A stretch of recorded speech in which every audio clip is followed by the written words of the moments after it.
মুসলমানদের উপরে যে নির্যাতন, জুলুম, অত্যাচার শুরু হয়েছে, জায়নবাদী ইসরায়েল প্রথমে ইরানের উপরে একটি সার্বভৌমত্ব স্বাধীন রাষ্ট্রের উপর এইভাবে হামলা করে 70 জন মানুষকে হত্যা করলো। সেনাপ্রধান থেকে শুরু করে গোয়েন্দা বিভাগের প্রধান সহ যে 70 জন শহীদ হয়েছে। যদি আজকের এই ব্যাপারে আরব বিশ্ব এবং মুসলিম রাষ্ট্রগুলো চুপ থাকে, তবে ওদের উপর একদিন এইভাবে ইসরায়েল আক্রমণ করবে। এখনই সময় সকল মুসলিম রাষ্ট্রগুলো এক হয়ে জায়নবাদীদের বিরুদ্ধে রুখে দাঁড়াবার সময় এসেছে।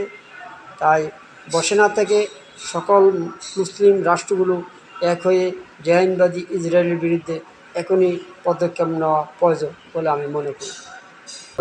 আগাম সতর্ক না দিয়ে ফিল্মের স্টাইলে ইসরায়েল যে হামলা করেছে, সে হামলায় অন্যান্য আরব রাষ্ট্রগুলো এইভাবে করবে ইসরায়েল।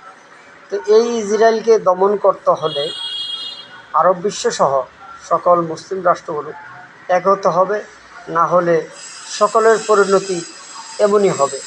তবে আমি ধন্যবাদ জানাই যে ইরান বসে থেকে নেই, তার সাহস মনোবল দিয়ে যে লড়াই করে যাচ্ছে, এতে করে ইসরায়েলের বুকে কম্পন ধরেছে। এই কম্পন ধরে রাখতে ইরানের পক্ষে সকল মুসলিম রাষ্ট্রগুলো এক হওয়ার আহ্বান জানাচ্ছি। আসুন, আপনারা এগিয়ে আসুন, না হয় আপনাদের উপর আক্রমণ করলো আল্লাহ চুপ থাকবেন। কারণ আপনারা একে অপরের যখন সহযোগিতা করবেন না, তো অবশ্যই আপনাদের উপরে নালত চলে আসবে। তাই এখনই সময় জায়নবাদী ইসরায়েলের বিরুদ্ধে সকল মুসলমান রাষ্ট্রগুলো এক হওয়ার সময় এসেছে।